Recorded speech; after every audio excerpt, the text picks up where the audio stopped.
Kinshasa est bel et bien prête à accueillir le sommet de la francophonie en octobre prochain. C'est ce qui ressort de la tournée des délégations francophones venues de par le monde dans le cadre du lancement des activités de la francophonie. Ces délégations qui voulaient s'en assurer ont visité ce jeudi les sites retenus à ce sujet. Et puis clôture ce jeudi au Grand Hôtel Kinshasa de la conférence internationale sur la gestion des ressources naturelles. Durant 2 jours, les différents participants à ces assises ont souligné l'importance du renforcement de la richesse en ressources naturelles et ce, dans l'objectif de promouvoir une croissance économique plus vigoureuse, soutenue et inclusive sur le continent. Nouvelle édition du journal sur Télé 50. Bienvenue à tous. Les délégations francophones venues de par le monde dans le cadre du lancement des activités de la francophonie à Kinshasa voudraient absolument se rassurer de l'état des infrastructures retenues pour ce grand rendez-vous. C'est dans cette optique qu'elles ont fait la ronde de la ville pour s'en assurer. La visite est partie de l'aéroport de Kinshasa en passant par le Palais du Peuple, le Stade des Martyrs, la Cité de l'Union africaine et bien d'autres sites. Il ressort de cette visite que la ville de Kinshasa est bel et bien prête à accueillir ce sommet en octobre prochain.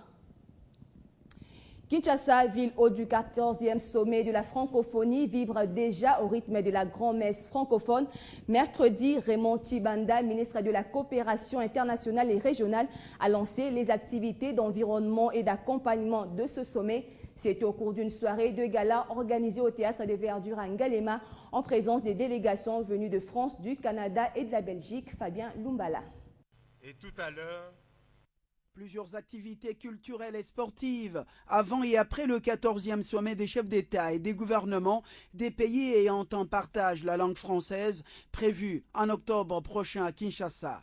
Et cette soirée marque le coup d'envoi de toutes ces activités en présence d'Ousmane Paye, le conseiller spécial du secrétaire général de l'Organisation internationale de la francophonie, ainsi que de plusieurs ambassadeurs et chefs des missions diplomatiques accrédités à Kinshasa. Parmi les temps forts de cette soirée, l'adresse du commissaire général du sommet de Kinshasa, Isidore Ndayouel. Avant la fin du premier trimestre 2012, le travail de préparation intellectuelle et conceptuelle est pratiquement terminé. Le programme des activités d'accompagnement et d'environnement du sommet est prêt. L'ensemble du chronogramme des préparatifs au sein de nos commissions est déjà en cours d'exécution. Ensuite, la vision de la République démocratique du Congo dans l'organisation de la fête des francophones donnée par Raymond Tshibanda, le ministre de la Coopération internationale et régionale et président du Comité national des pilotages du 14e sommet. Pour notre pays, la République démocratique du Congo, la francophonie n'a réellement de sens et d'avenir que si elle inscrit au centre de son projet et de sa démarche les jeunes générations.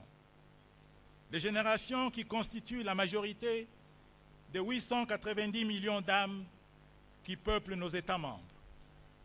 Celles qui rêvent d'un dialogue des cultures fécondants, d'un monde de paix, de justice, d'innovation audacieuse et porteuse de progrès.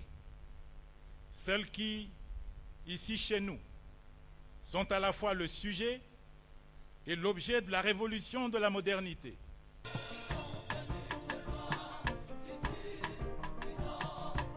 Une vision traduite dans cet hymne du sommet, exécuté en instrumental et en vocal par l'orchestre de l'Institut national des arts. Et puis le spectacle émouvant offert au public par les artistes. D'abord le groupe congolais La Sanza. Ensuite des artistes venus du Mali, de la Guinée et du Congo-Brazzaville, tous pays francophones.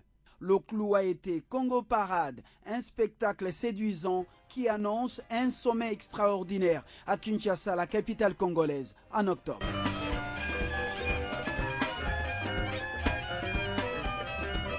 Et puis, toujours en marge du lancement mercredi des activités du 14e sommet de la francophonie qui se tiendra, vous le savez, à Kinshasa, le gouverneur de la ville de Kinshasa, ville hôte de cette grande fête autour du français, a reçu la délégation de l'Organisation internationale de la francophonie venue s'enquérir du niveau atteint dans les préparatifs. Ils ont reçu des assurances de la part d'André Kimouta, qui par ailleurs prépare l'Assemblée générale de l'Association internationale des maires francophones, une réunion qui se tient généralement avant la rencontre des chefs d'État. Et je venais rencontrer le gouverneur pour dire à quel point le Québec se réjouissait de venir ici cet automne et de voir ensemble quels étaient les enjeux qu'on avait à relever en matière d'environnement, de développement économique, puisque ce sont des sujets qu'on partage. Et puis, une ville de 10 millions d'habitants, pour nous, c'est important. C'est plus que la population du Québec en général. Les Quinois doivent d'abord être heureuses parce que ça confirme bien que le sommet aura bel et bien lieu à Kinshasa. C'est la fête de la population. Les gens ont tendance à croire que c'est une fête réservée aux seuls chefs de l'État. Non, non, ils sont chefs de l'État parce qu'ils ont été élus par une population. Donc, c'est la fête des Quinoises, c'est la fête des Congolais, c'est leur fête à eux. C'est eux qui parlent français et qui ont en partage la langue française. Alors j'ai voulu bien que cet aspect également soit redynamisé, soit relancé. Je suis content que dans l'après-midi, il ira voir Madame la ministre de l'Environnement et de l'Éducation. Donc c'est un des sujets qu'ils auront à débattre. Dans l'ensemble, vraiment, nous sommes contents et les Quinois doivent l'être également.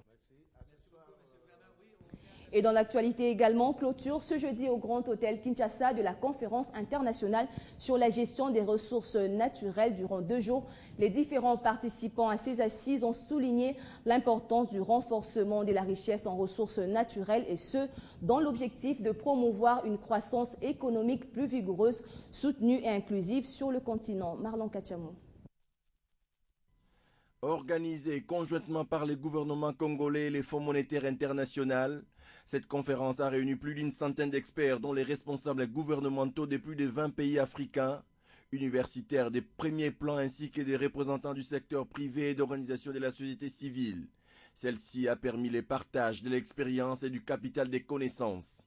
Durant 2 jours, il fallait examiner les différents moyens de mobiliser les recettes issues de la richesse en ressources naturelles pour un meilleur bien-être économique.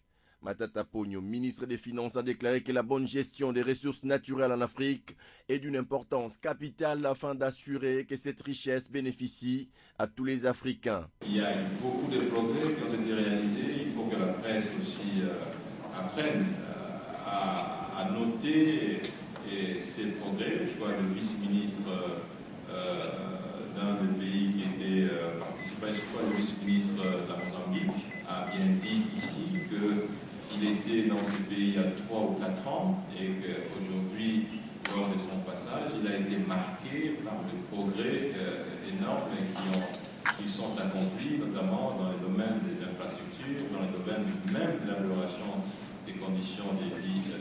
La conférence de Kinshasa vient de marquer une étape décisive vers le renforcement des capacités des pays d'Afrique subsaharienne. Au cours de cette seconde journée, les participants se sont convenus que la gestion des ressources naturelles posait de redoutables défis économiques, dont ceux liés directement à la volatilité des prix des matières premières et le manque de diversification économique et de création d'emplois. À la fin, une conférence de presse a été organisée dans l'objectif d'intensifier les différentes résolutions prises. Parlons santé à présent. Un protocole d'accord de coopération vient d'être signé ce jeudi 22 mars entre le gouvernement japonais et l'UNICEF pour un montant estimé à plus de 7 millions de dollars américains pour la poursuite des activités multisectorielles de l'UNICEF en nutrition, en santé, éducation et protection de l'enfance. Poursuite des activités multisectorielles de l'UNICEF dans les domaines de nutrition, santé, éducation et protection de l'enfance. Ces activités s'étendent aussi dans le cadre de la réponse rapide au mouvement des populations en RDC pour l'année 2012. C'est dans cette vision que le gouvernement japonais vient d'apporter un financement à hauteur de 7 millions de dollars américains à l'UNICEF. Réjoui de cet accord, l'ambassadeur du Japon Yoshimasa Tominaga a fait un bref rappel historique sur les bonnes relations qui existent entre son pays et l'UNICEF. Relations japonaises et l'UNICEF, toujours soutien et notre coopération aussi très étroite et très active. Ce nouveau financement vise une continuation du partenariat fructueux entre le Japon et l'UNICEF. Ici, il s'agit d'une nouvelle preuve de l'engagement du gouvernement du Japon en faveur des familles et des enfants vulnérables de la République démocratique du Congo, qui aidera à donner une réponse multisectorielle en nutrition, en santé, en eau, en assainissement, en éducation, en protection de l'enfance et également en réponse opportune au mouvement des populations dues à des situations de conflit ici dans le pays. Signalons par ailleurs que l'UNICEF est à pied d'œuvre dans plus de 150 pays et territoires pour aider les enfants à survivre et à s'épanouir dès leur plus jeune âge jusqu'à la fin de l'adolescence. Et dans le même registre, c'est dans le but de réduire le taux de mortalité maternelle et infantile en RDC que le ministère de la Santé, en collaboration avec la coopération japonaise, a organisé récemment une formation de remise à niveau des infirmiers accoucheurs et infirmières accoucheuses du niveau A2. Et ce jeudi, un atelier de travail était organisé pour évaluer le niveau de ces accoucheuses et accoucheurs recyclés, mais également élaborer le référentiel des compétences de ces derniers. Selon les statistiques de l'Organisation mondiale de la santé, 4 femmes meurent chaque heure des suites de complications pendant la grossesse ou au cours de l'accouchement. Et la République démocratique du Congo compte parmi les 6 pays qui contribuent à 50% au fardeau mondial de la mortalité maternelle. Devant cette réalité, le ministère de la Santé publique, en collaboration avec l'Agence japonaise de coopération internationale, multiplie les ateliers de formation de remise à niveau des accoucheuses et accoucheurs du niveau A2.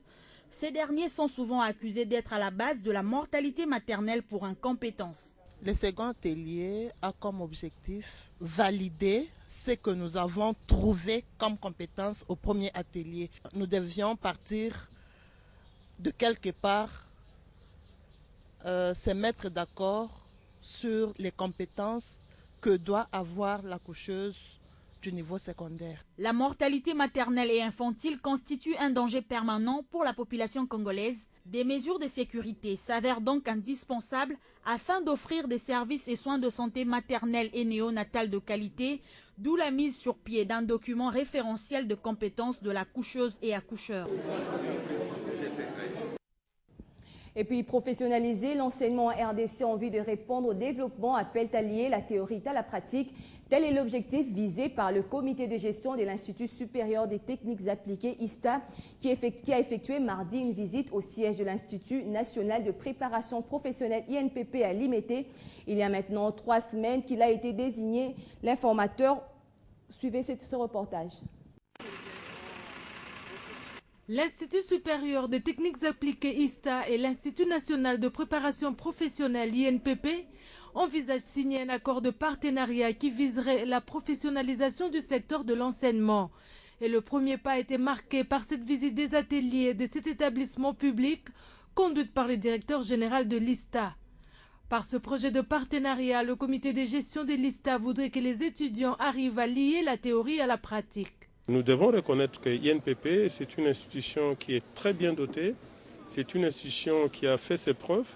C'est pourquoi nous voudrions trouver un partenariat avec l'INPP de façon à permettre à nos étudiants éventuellement, par exemple, de venir faire certains travaux de laboratoire ici, travaux pratiques ici, de profiter de leur expérience. Pour le directeur général de l'INPP, l'arrivée de l'ISTA répond à la préoccupation de son établissement public de solliciter la synergie avec les universités. On ne peut pas parler d'ingénieurs si on ne sait pas donner beaucoup plus d'importance au savoir-faire et au savoir-être. On ne peut pas avoir une université qui travaille en vase clos. L'université doit résoudre le problème de la société. Et le problème de la société, pour le résoudre, il faut nécessairement l'appréhender. Une fois le partenariat signé, il sera donné non seulement une nouvelle touche à la formation des futurs cadres de ce pays, mais également amener ces derniers à développer la République démocratique du Congo. Il y a maintenant près de 3 semaines qu'il a été désigné l'informateur par le chef de l'État, Mwando Simba, durant tout ce temps a mené des consultations avec les partis politiques. L'ECT est l'un d'entre eux et Valentin Moulongoya Santé, secrétaire national de ce parti, loue la politique d'ouverture jusque-là démontrée par le chef de l'État et pour ce cadre de l'éveil de la conscience pour le travail, la gestion de la période post-électorale démontre que la culture démocratique et politique a atteint une certaine maturité. Déjà dans son discours